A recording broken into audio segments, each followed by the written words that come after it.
Ok, pues qué gusto verles nuevamente. Y bueno, vamos a continuar con la palabra y hoy por título le puse permanecer en Cristo. Recuerda que la escritura dice que estamos en Cristo, ¿sí? Entonces estamos en Cristo, pero fíjate algo importante que tenemos que entender y tenemos que atender. Cada uno de aquellos que hemos recibido a Cristo como Señor y Salvador, estamos en Él. Y esto tiene mucha importancia porque el Padre, cuando nos ve a nosotros, ¿a quién crees que ve? A su Hijo Jesucristo. Porque nosotros estamos en Él, Él nos ve en su Hijo. Y cuando el Padre nos ve y nos declara que somos santos, que somos justos, que somos perfectos, ¿a quién creen que ve? Ve a Cristo en nosotros, porque todo lo que nosotros somos en Él, lo somos por la obra que Él ha hecho en la cruz. Entonces tenemos que entender eso. Él nos ve en Cristo, Él nos ve en el Hijo. La pregunta es, ¿tú te ves en Cristo? ¿Tú te ves en el Hijo? Porque cuando le preguntamos a la gente, ¿tú eres santo?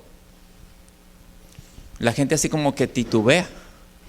Porque en segundos se hace un análisis de su vida, de sus comportamientos, de sus palabras, de todo lo que pasa y dice, no, yo no doy el ancho. Y ciertamente nosotros no damos el ancho. Él nos ha hecho santos a nosotros. Pero recuerda esto, estamos en un proceso de santificación. Y tiene que ver mucho con el tema. ¿Por qué? Porque ese proceso de santificación tiene que ver con permanecer en Cristo. Ya estamos en Cristo, pero permanecer es que tú seas consciente, que tú seas entendido de que ahora estás en Cristo. Y de que a partir de que Cristo llegó a tu vida, estás en un proceso de perfeccionamiento. Sí, porque muchas veces la gente dice, no, tú ya eres hermano, porque generalmente así te dicen, ¿verdad? Tú ya eres hermano y entonces tienes que ser así. No, estás en un proceso. Pero cada día se tiene que notar. Cada día tiene que notarse que nosotros estamos en Cristo. Cuando tú te acercas a un árbol de naranjas o de mangos, lo que tú quieras, ¿cómo es que sabes qué árbol es? Por el fruto. Algunos pues ya como conoces el fruto y conoces el tipo de árbol, pues dices, por las hojas lo conozco, ¿verdad? Pero generalmente conocemos a un árbol por el fruto que está dando. Por lo tanto, si nosotros ahora estamos en Cristo, ¿cuál es el fruto que el Padre espera en nosotros? ¿A quién espera el Padre? ¿Qué es lo que el Padre espera cosechar? ¿A quién? ¿Más de Carlos? ¿Más de Israel? ¿Más de Ricardo? ¿Más de Betty? ¿Más de quién? Lo que el Padre está esperando es el fruto de Cristo. De hecho, lo que el Padre espera es el fruto del Espíritu Santo en nosotros. Y eso se da porque nosotros estamos permaneciendo en Él. Estamos siendo conscientes de que estamos en Él. Sí, es cierto. Mucha gente dice, no, es que somos humanos. Sí, cierto. Estás viviendo en un cuerpo terrenal. Pero Dios te ha dado una vida espiritual, una vida eterna. Dice la Escritura que nosotros compartimos o que Él nos ha permitido que nosotros seamos participantes de la naturaleza divina. Por lo tanto, al Él haber puesto en nosotros de su naturaleza divina, lo que Él espera es el fruto de su Hijo. Fíjate lo que dice la Escritura en el Evangelio según San Juan, capítulo 15, versículo del 7 al 8, que cita así: si permanecéis en mí y mis palabras permanecen en vosotros, pedid lo que queréis y os será hecho. En esto es glorificado mi Padre, en que llevéis mucho fruto y seáis asimismo mis discípulos. Entonces lo que está diciendo aquí la Escritura dice, si permanecéis en mí y mis palabras permanecen en vosotros, y está diciendo, pedid todo lo que queréis y os será hecho. Cuando escuchamos esto decimos, pues está bien, ¿no? Bien suave. Dice, pide lo que quieres y te será hecho. Pero lo que tenemos que entender es que cuando Él está hablando de que nosotros permanezcamos en Él, cuando tú lo entiendes a Él, cuando tú lo conoces a Él, tú vas a pedir las cosas que vas a pedir conforme a la voluntad de Él. La iglesia necesita tener una idea clara de la obra perfecta y completa realizada por Cristo en la cruz. Escucha esto. Al venir a Cristo somos salvados mediante una verdadera unión con Él. Tú estás unido a Cristo de aquí hasta el infinito. En algún momento yo he platicado con personas y alguna vez me han dicho, es que yo antes era cristiano. No, una vez que tú aceptaste a Cristo como Señor y Salvador, Cristo está en ti. Sí. Pero no has permanecido en Él. Ese es el problema. O sea, el problema es que tú no has permanecido en Él, pero Él permanece en ti. Porque la Escritura dice que no contristemos al Espíritu Santo. Cuando tú no permaneces en Él, lo que haces es que lo entristeces. Porque no estás viviendo una vida muy aparte de Él, teniéndolo a Él. Entonces, al venir a Cristo, somos salvados mediante una unión verdadera con Él. Pero es por permanecer en esa unión que recibimos mayor expresión de su santidad, más deleite de su gozo, más fluir de su poder y mayor manifestación de su bendición, las cuales están disponibles en Cristo. Entonces, nosotros requerimos permanecer en Cristo. Juan 8:31 al 32 dice así: dijo entonces Jesús a los judíos que habían creído en Él. O sea, porque realmente cuando tú crees en Él, viene salvación a tu vida. Pero no solamente se trata de creer en Él, sino que ahora tenemos que aprender a vivir por la fe de Él. Cuando tú aceptas a Cristo, tienes fe en Él, pero ahora tenemos que aprender a vivir en la fe de Él. Fíjate, nuevamente dice, dijo entonces Jesús a los judíos que habían creído en Él: si vosotros permaneciereis en mis palabras, seréis verdaderamente mis discípulos y conoceréis la verdad, y la verdad os hará libres. Entonces, dice que necesitamos permanecer en Él. Cuando tú permaneces en Él, dice, conoces la verdad y la verdad te hace libre. Realmente la verdad trae una libertad tremenda en todos los sentidos. Primeramente en el espiritual te abre todas las puertas, pero también en el ámbito terrenal. Cuando tú conoces la verdad, cuando tú sabes la verdad, cuando tú usas la verdad, realmente la verdad te trae libertad en todos los sentidos. Nosotros, pero escucha esto, nosotros no conocemos la verdad plenamente de una vez. Quiere decir que cuando Cristo llegó a tu vida, conociste una verdad. Esa verdad te hizo libre, pero esa verdad se va administrando en tu vida progresivamente. A medida que tú vas abrazando esa verdad, creyendo esa verdad y viviendo esa verdad va progresando o te va abriendo el panorama en tu mente, en todo tu ser, para que tú puedas ver más acerca de la verdad, pero a niveles más altos. Nosotros no conocemos la verdad plenamente de una vez, la aprendemos permaneciendo en Cristo Jesús. Entonces, a medida que estamos expuestos a la palabra de Dios, estamos conociendo la verdad. Y esa verdad va trayendo libertad a nuestras vidas. Y esa verdad nos va haciendo que nosotros nos despojemos de cosas que ya no corresponden al hombre espiritual, que ya no corresponden a la vida del espíritu a la cual nosotros hemos sido llamados. Ahora, si tú analizas tu vida por un poquito nada más, analiza tu vida y dime sí o no. Bueno, no me digas, contéstate tú mismo. ¿Hay cosas de las cuales has identificado que te tienes que despojar? ¿Sí o no? Yo sé que sí. Hay muchas cosas. Ahora, esas cosas que ya identificaste, porque dices, ya como que esto como que ya no va con lo que conozco. como que ya no va, o como que ya está chocando con la verdad que ahora estoy conociendo en Cristo. Entonces, ¿qué tienes que hacer? Hacer los cambios pertinentes. Ahora, a veces hacer los cambios pertinentes, pues cuesta, pero realmente el que conoce la verdad y no vive en la verdad, se está engañando a sí mismo. No podemos vivir engañándonos o está haciendo fantasías en su mente. Y realmente nosotros no fuimos diseñados para vivir de fantasías, porque estamos puestos en esta tierra y se nos ha dado una realidad espiritual en Cristo Jesús. Nosotros no estamos practicando una religión, no estamos practicando ritos. Nosotros estamos experimentando día con día la vida de Cristo que se va administrando en nosotros a través de la verdad que estamos conociendo, que está en su Escritura. Juan 15:4 dice así: permaneced en mí y yo en vosotros.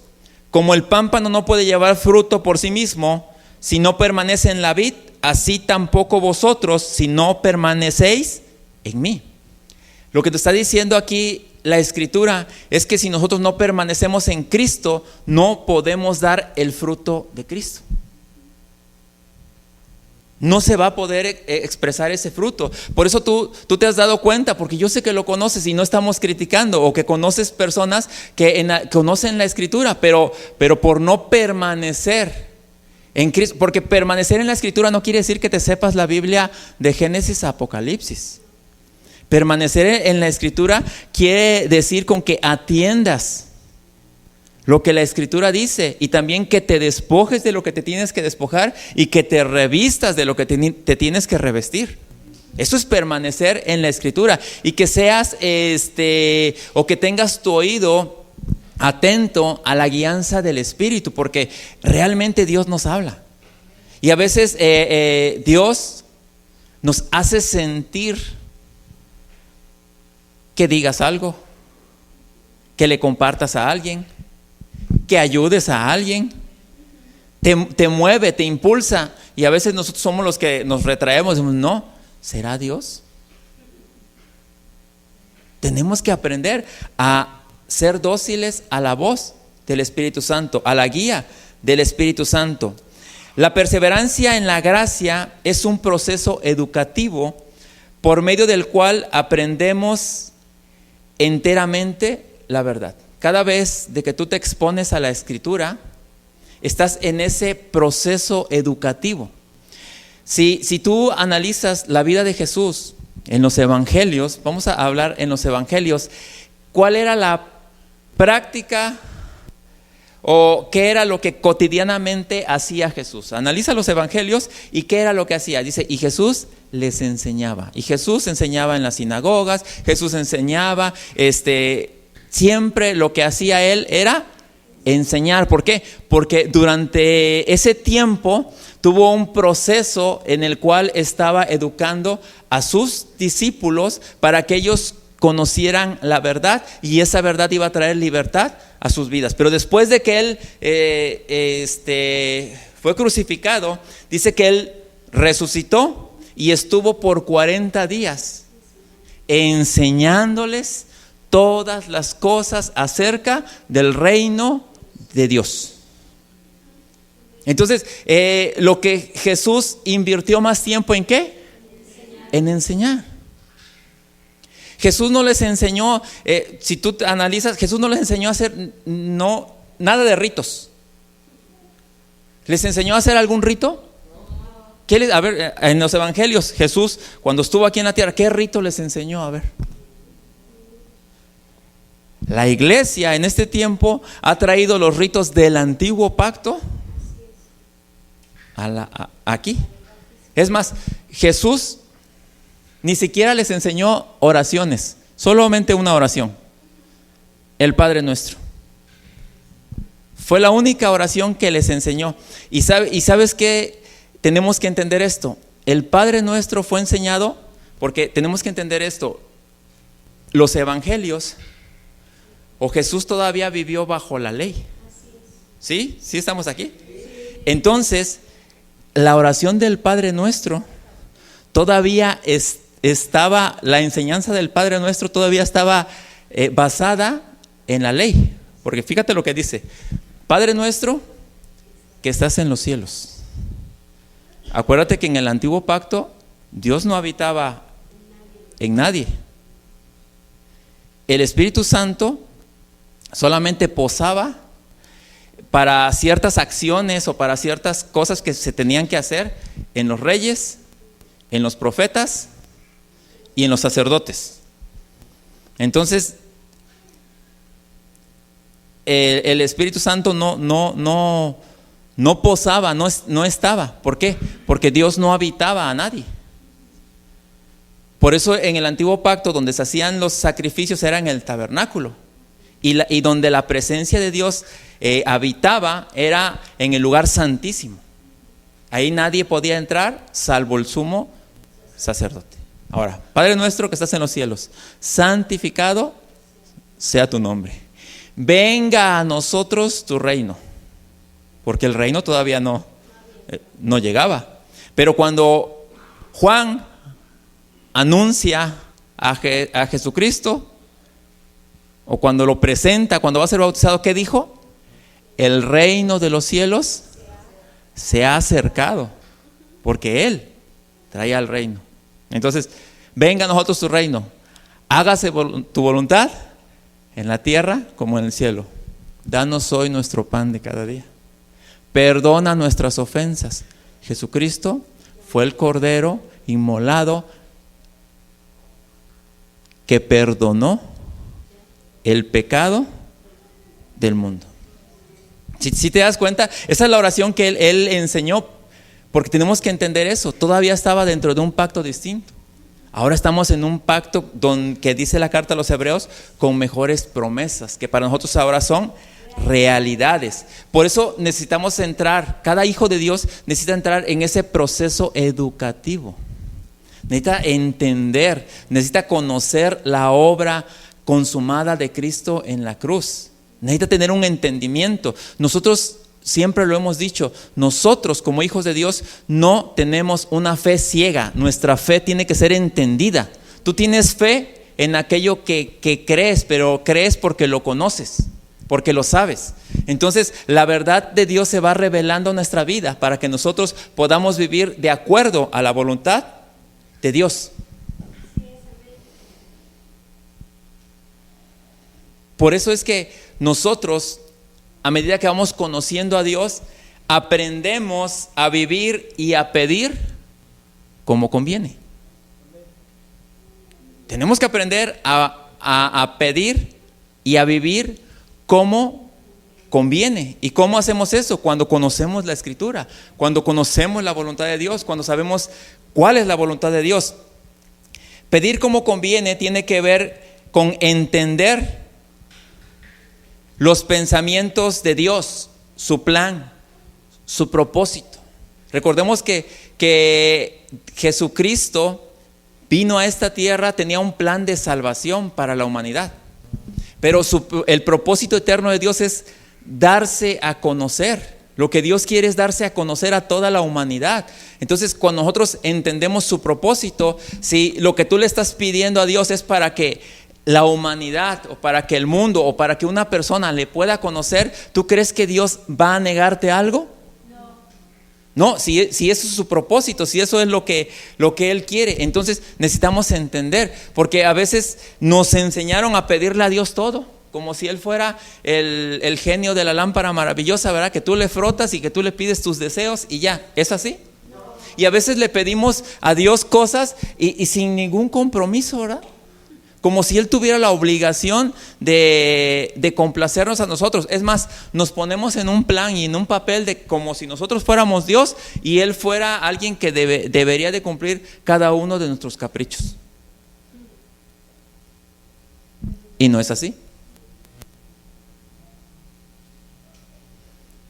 Cuando nosotros pedimos en su nombre. Y no que el mencionar su nombre sea una fórmula mágica como para que Él diga, no, sí, pidió en mi nombre y entonces le tengo que cumplir. No, cuando tú usas el nombre de Jesucristo, estás diciendo: yo, como representante de Jesucristo aquí en la tierra, estoy haciendo esta petición de parte de Él. No es que porque dices Jesucristo, va a decir el Padre: no, sí, mencionó Jesucristo, mencionó la frase. Porque a veces pensamos que así es, ¿verdad? O Jesús, o algunos dicen: o Jesús de Nazaret, pero no es así. Nosotros estamos aquí para hacer la voluntad del Padre, y cuando pedimos algo, lo hacemos representando a Jesucristo aquí en la tierra. Pedir en su nombre significa pedir con autoridad y poder, representando al Hijo de Dios. La respuesta a nuestras peticiones son dadas basadas no en nuestros méritos, sino en el mérito del Señor Jesucristo. Cuando Jesucristo oraba, cuando Jesucristo le pedía algo al Padre, Él le decía: Padre, yo sé que tú siempre me oyes, pero lo que te pido es para que tu nombre sea glorificado. Ahora, cuando tú le pides algo al Padre, ¿es para que su nombre sea glorificado? ¿O para que tú te sientas bien? Bueno, tenemos que entender a qué le estoy pidiendo. Sí, o sea, Dios no está peleado con que tú disfrutes, que vivas bien. Dios no está peleado con eso. Pero tú tienes que darle prioridad al reino de los cielos. Cuando pedimos a Dios conforme a su voluntad y en el nombre de Jesucristo, Dios responderá, porque la garantía está cimentada en la persona, obra, naturaleza y plenitud de su Hijo. Pedir en el nombre de Jesucristo significa que es el mismo Señor Jesucristo quien está pidiendo conforme a la voluntad del Padre. Si te das cuenta que muchas veces hemos pedido mal y hemos pedido, dice la carta a Santiago, pedimos para nuestros deleites. Pero tenemos que aprender a pedir. Ustedes creen, y la misma escritura, ¿ustedes creen que Dios no sabe lo que nosotros necesitamos? Sí lo sabe. Pero muchas veces las cosas o la necesidad que estamos pasando no es porque Dios no supla, porque Dios suple. Muchas veces estamos pasando por momentos de escasez o por situaciones complicadas porque no hemos sabido administrar correctamente todo lo que Dios nos ha puesto en las manos. La mayoría de las veces el problema de escasez es por una mala administración y también por no permanecer en Cristo. Pero cuando nosotros nos alineamos a la voluntad del Padre, créeme que no tiene por qué, ¿sí? Porque alguien que entiende la Escritura, alguien que entiende la voluntad de Dios, va a aprender a ser un correcto administrador aquí en la tierra. Por eso cuando la Escritura dice que el que es fiel en lo poco será puesto sobre más, mira, la gente dice: no, cuando yo tenga voy a administrar. Pero realmente no funciona de esta manera. La fórmula no es así. El que llega a tener es porque sabe administrar su vida y sabe muchas veces decir no a cosas que tiene que decir no. Pero a veces no sabemos decir no, ¿verdad? Y decimos: pues qué tanto es tantito, ¿verdad? No pasa nada, disfruta la vida. Sí, pero tenemos que ser entendidos, tenemos que aprender a administrar nuestra vida. Y a ver, ¿eso tiene que ver algo? ¿Ser administrador tiene que ver con alguien espiritual? ¿Sí o no? Sí, ser administrador tiene que ver con ser alguien espiritual. José, el soñador, ¿administraba? Administró Egipto, la nación más poderosa en su tiempo. Administró, le dio al rey de Egipto o al faraón, le dio una solución para que Egipto no pasara escasez. ¿Y quién le dio a José la idea de cómo administrar? Dios. Está en la Escritura. ¿Sí? Ahora, ¿Salomón era un administrador? Era alguien que sabía administrar. Y así como podemos ver reyes dentro de la Escritura que supieron administrar, también podemos ver reyes que hicieron un relajo en su vida, no supieron administrar. Pero la característica de estos reyes que fueron prósperos, escucha, la característica de estos reyes que fueron prósperos es que ellos caminaban y se dejaban guiar por la voz de Dios. José se dejó de guiar por la voz de Dios. Salomón se dejó guiar por la voz de Dios. David se dejó guiar por la voz de Dios. Esos reyes, su característica era que eran muy prósperos porque escuchaban la voz de Dios, se dejaban guiar. Entonces, por eso te digo, cuando alguien es espiritual, se vuelve una persona que administra en todas las áreas. Pero la primera área donde debemos de aprender a administrar es la espiritual en nosotros. Por eso la Escritura dice: busquen primeramente el reino de Dios y su justicia, y todas las demás cosas les vendrán por añadidura. Te lo voy a parafrasear. La Escritura dice así: busca que Dios te gobierne y todo lo demás va a llegar a tu vida.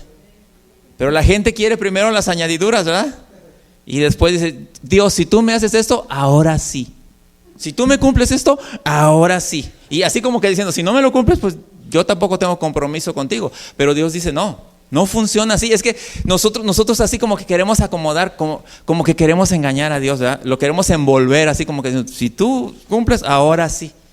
Y no dudo que en algún momento le hayamos hecho así y Dios dijo: a ver, pues vamos a ver, porque también lo hemos hecho. Yo lo hice en algún momento y creo que en algún momento lo hemos hecho y a lo mejor nos funcionó, pero créeme que así no funciona la fórmula con Dios.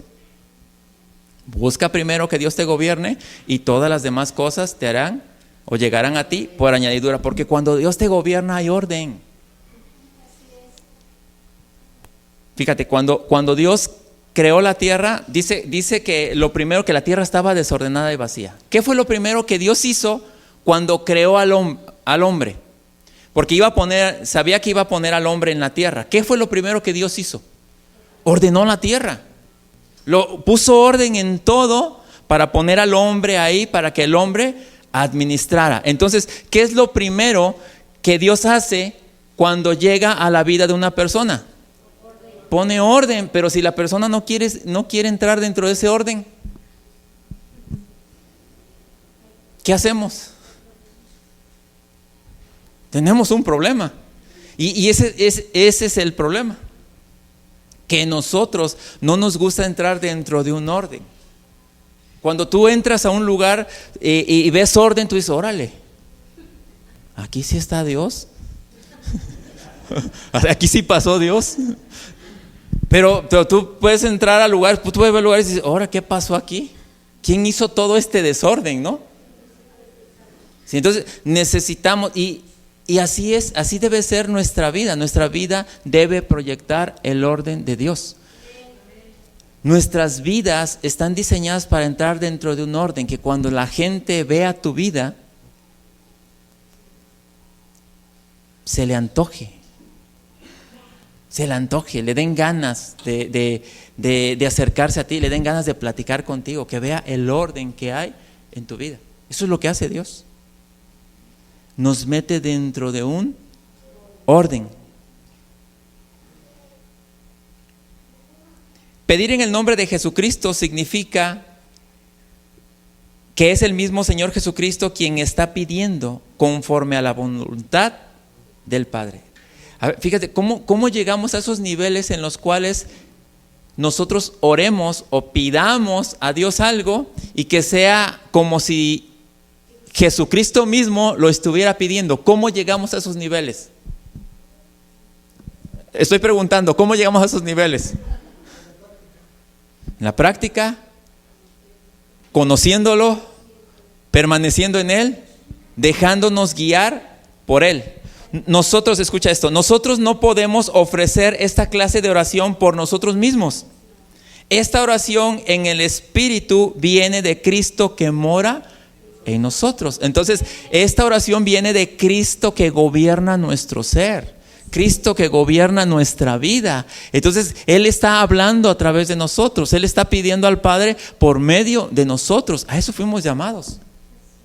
Y esto no es algo así como que imposible, es algo que se puede. Nada más que nosotros tenemos que aprender a despojarnos de nosotros mismos y a hacer caso a la voz del Espíritu Santo. Cuando pedimos en el nombre de Jesucristo es porque entendemos y sabemos que estamos identificados y sumergidos en la esencia del ser de Él. Y nos apoyamos en el entendimiento de su obra consumada.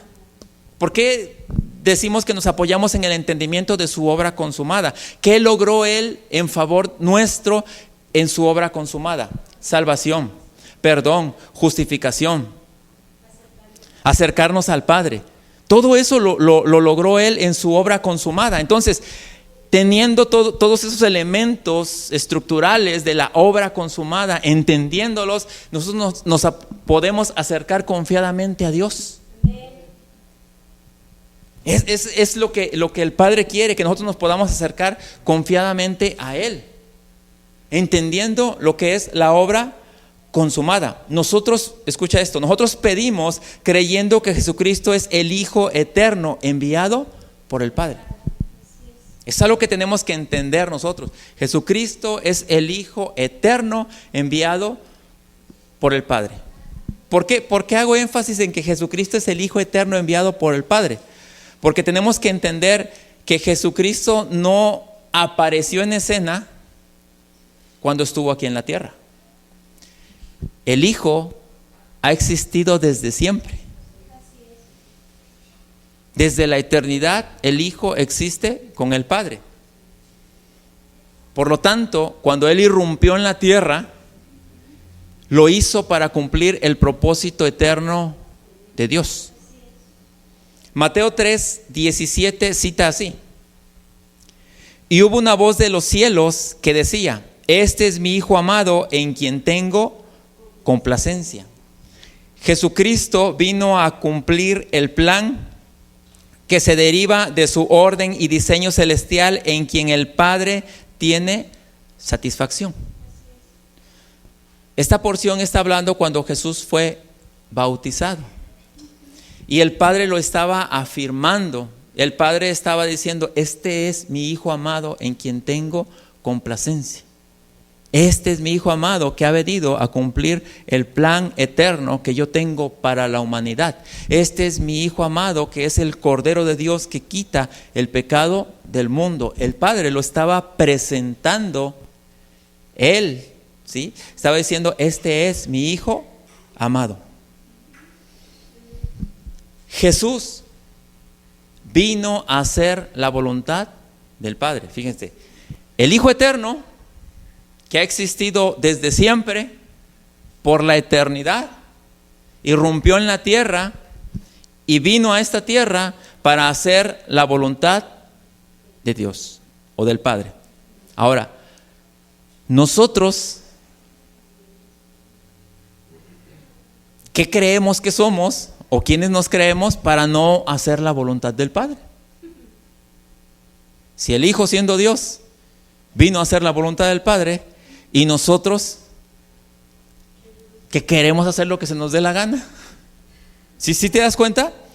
Fíjate, y Jesús lo dice de esta manera. Juan 5:30. Fíjate la dependencia que Jesús tenía en el Padre. Dice: no puedo yo hacer nada por mí mismo. Según oigo, así juzgo, y mi juicio es justo, porque no busco mi voluntad, sino la voluntad del que me envió, la del Padre. Eso es lo que Él buscaba hacer.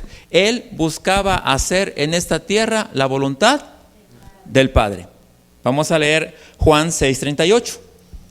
Dice así: porque he descendido del cielo no para hacer mi voluntad, sino la voluntad del que me envió. ¿Sí te das cuenta? Y a veces, ¿qué nos creemos nosotros, simples mortales, que decimos, no, yo voy a hacer aquí lo que se me dé la gana?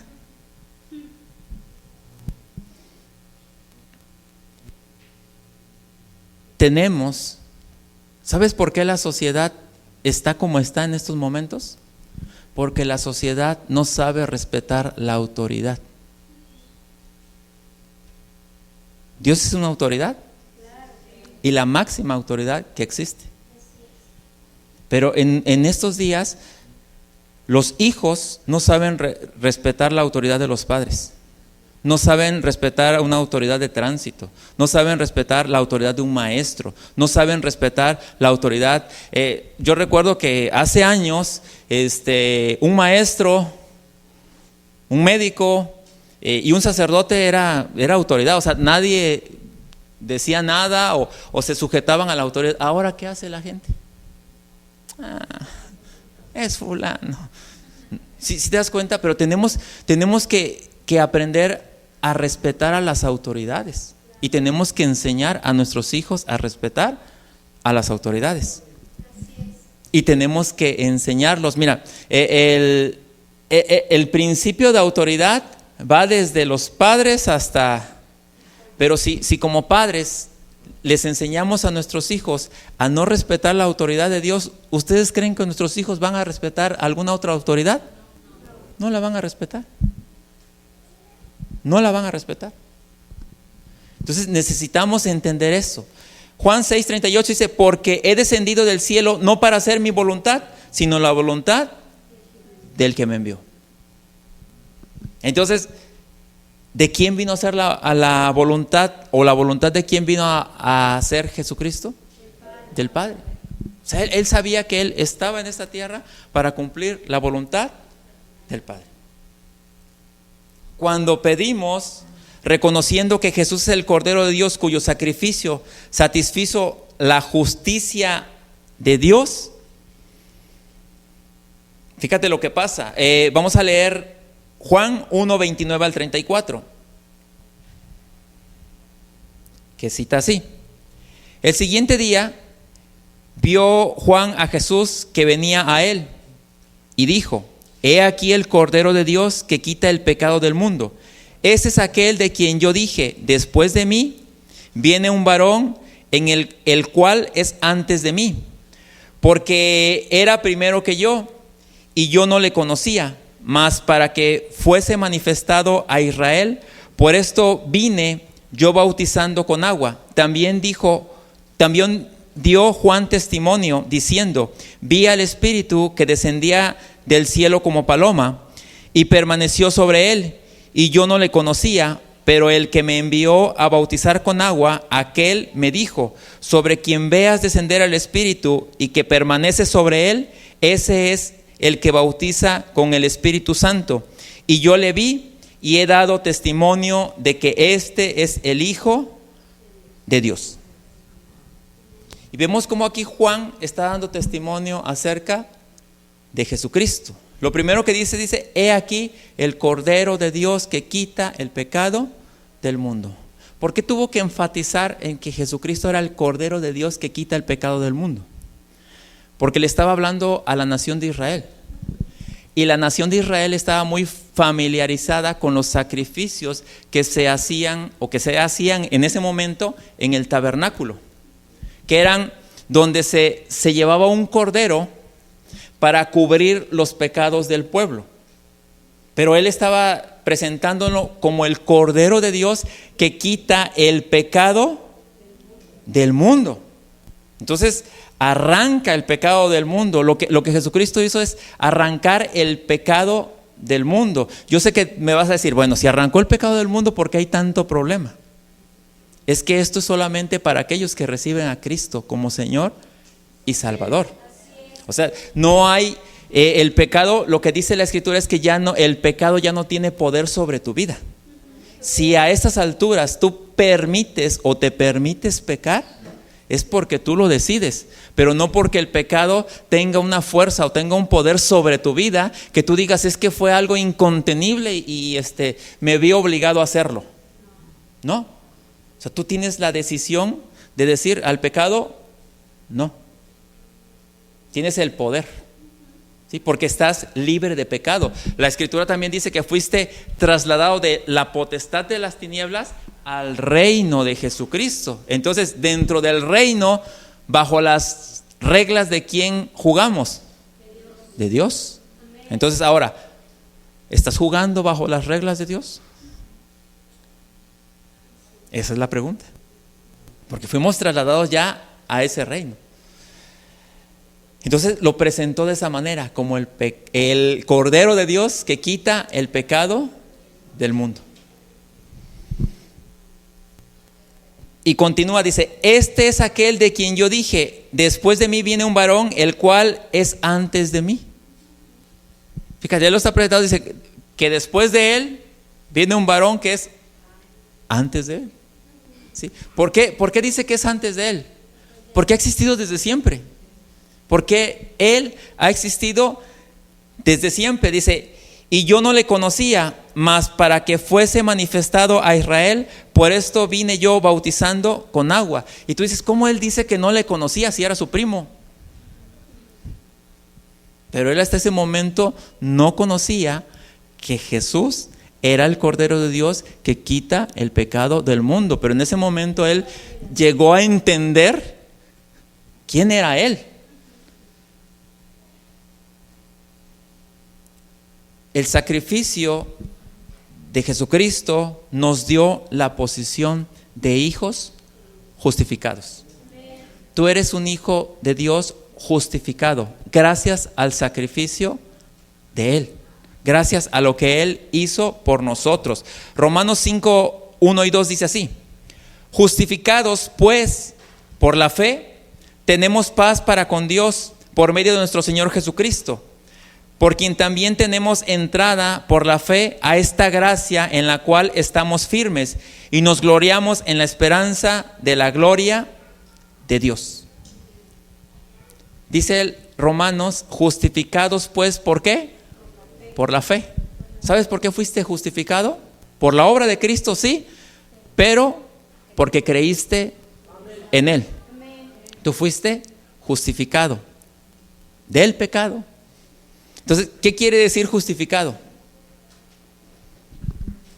Bueno, yo les pregunto, ¿qué quiere decir justificado? A ver, dígame, ¿qué quiere decir justificado?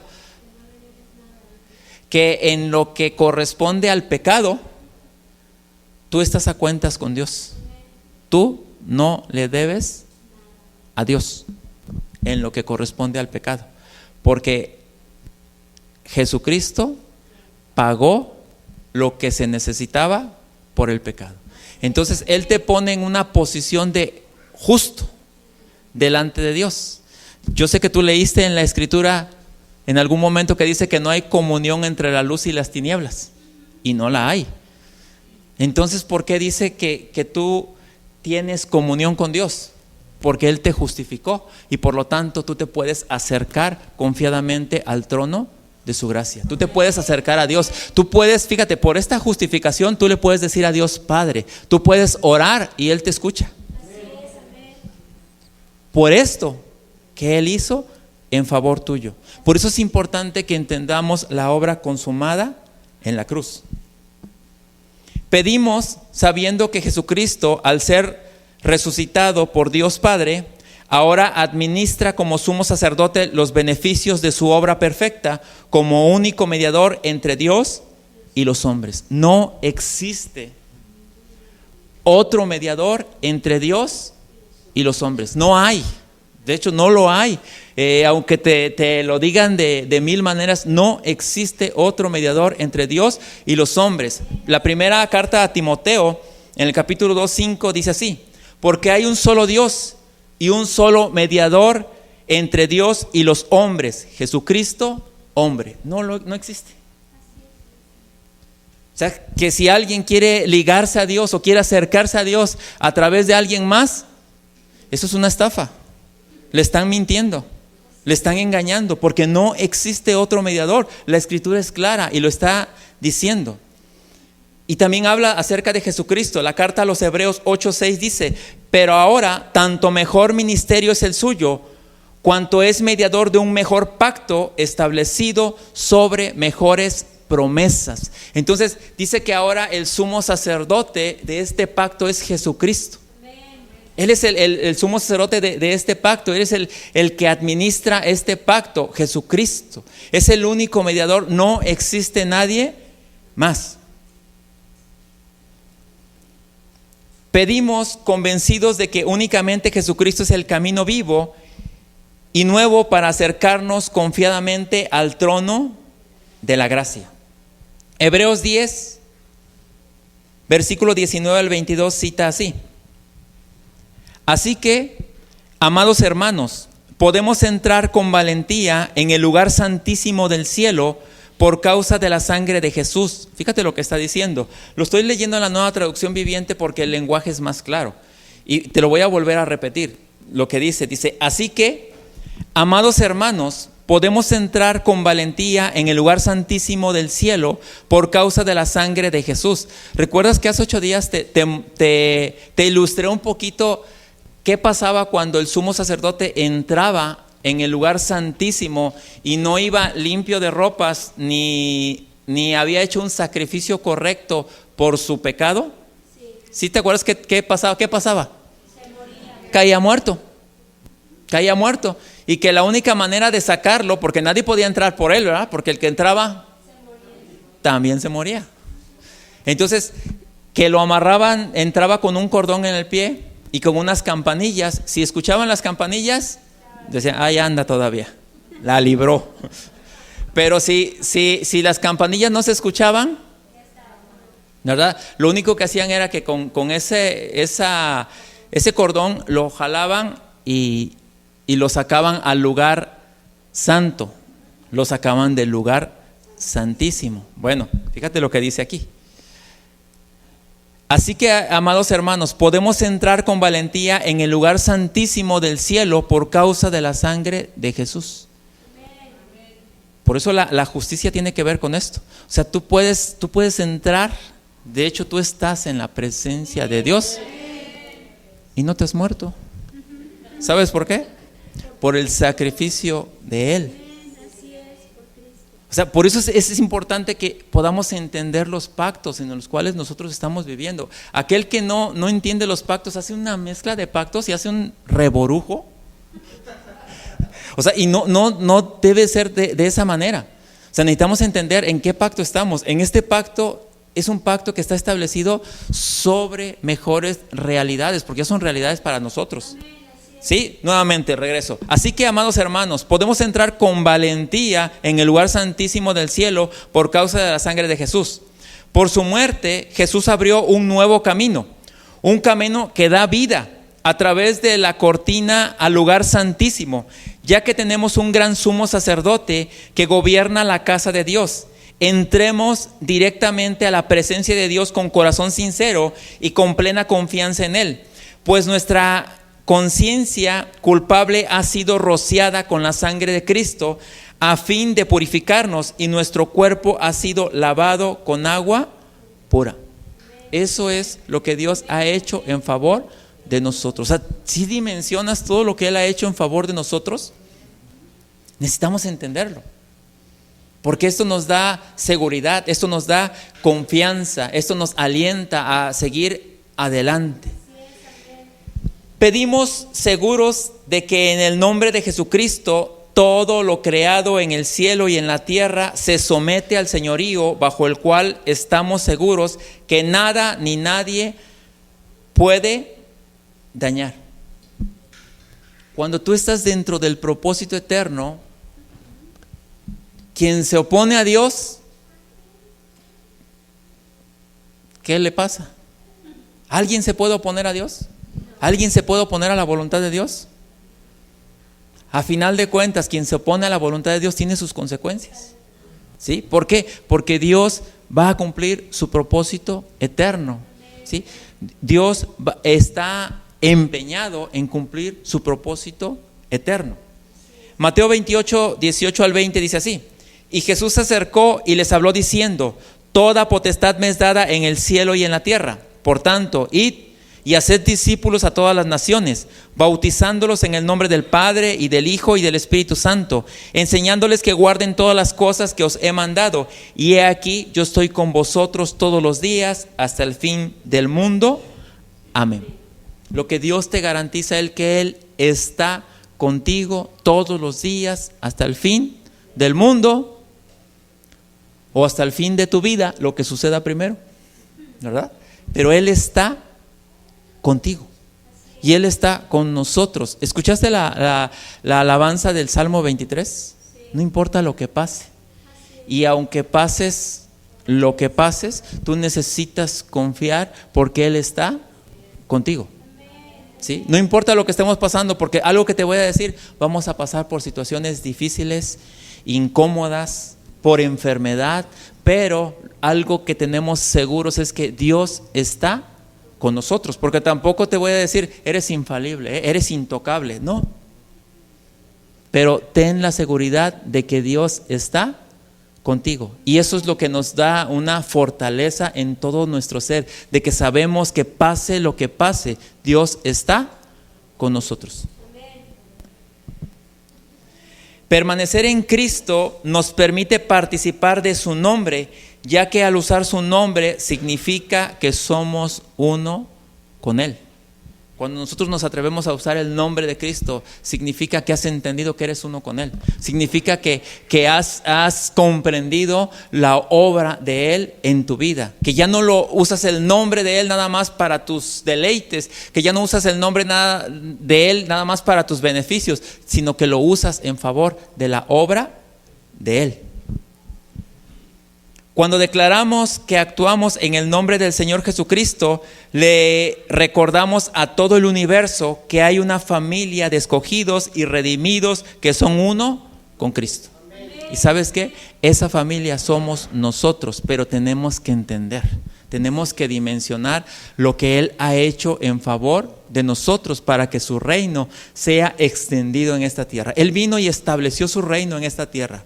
Juan lo presentó como que el reino de los cielos se había acercado, pero Él vino y estableció su reino, y ahora a nosotros, a sus hijos, su iglesia, nos corresponde que ese reino sea extendido por toda la tierra. ¿Y cómo lo vamos a hacer?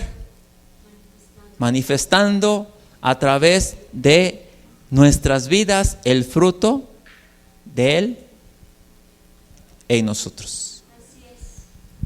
¿Cosa difícil? No. Pero ¿saben qué? Cuesta, ¿sí?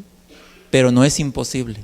Entonces fuimos llamados a dar fruto porque estamos en Cristo. Hemos sido llamados y hemos sido posicionados en Cristo, a permanecer en Cristo. Oramos. Padre eterno, gracias, Señor, porque tú nos has colocado en tu Hijo, y sabemos que cada vez de que tú ves a tu iglesia, Señor, estás viendo a tu Hijo, Señor, y estás mostrando la grandeza de tu Hijo a través de nosotros. Permítenos ver todo aquello que necesitamos ver, conocer lo que necesitamos conocer, y guíanos a toda esa verdad a la cual tú has preparado para nosotros. Gracias te damos en el nombre de tu amado Hijo Jesucristo. Amén. Amén.